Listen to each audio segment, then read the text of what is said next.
ഒരു 600 റുപ്പീസ് റേഞ്ചിൽ വാങ്ങിച്ച ഫാനാണ് കേട്ടോ. അത് USB ഫാനാണ്. സോ 4 സ്റ്റെപ്സ് ആയിട്ട് വർക്ക് ചെയ്യും. 2, 3, 4. പക്ഷെ ഇതിൻ്റെ ഒരു അഡ്വാൻറ്റേജ് എന്താ വെച്ചാൽ ഇതിലിങ്ങനെ ഇതങ്ങോട്ടും ഇങ്ങോട്ടും ഓസിലേറ്റ് ചെയ്യും.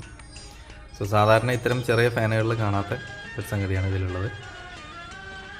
നമുക്ക് എവിടെ സ്റ്റോപ്പ് ചെയ്യേണ്ടത് വെച്ചാൽ അവിടെ സ്റ്റോപ്പ് ചെയ്താൽ നിൽക്കും. പിന്നെ അങ്ങനെ ഹെഡ് അഡ്ജസ്റ്റ് ചെയ്യാനൊക്കെ പറ്റും, അങ്ങോട്ടും ഇങ്ങോട്ടൊക്കെ ആക്കാം. ഇതിൽ ബ്രാൻഡ് നെയിം ഒന്നുമില്ല, ജസ്റ്റ് ഇങ്ങനെ പോർട്ടബിൾ ഫാൻ എന്ന് എഴുതിയിട്ടുള്ളൂ. പക്ഷെ ഇത് ഞാൻ വാങ്ങിയിട്ട് കുറച്ച് നാളായി. ടൈപ്പ് സി ആണ്, കുറച്ച് നാളായി. ബട്ട് സ്റ്റിൽ വർക്കിംഗ് ആണ്. റെഗുലറായിട്ട് യൂസ് ചെയ്യുന്ന ഒരു പ്രൊഡക്റ്റ് തന്നെയാണ്. അത്യാവശ്യം നല്ല ബാറ്ററി ബാക്കപ്പും കിട്ടുന്നുണ്ട്.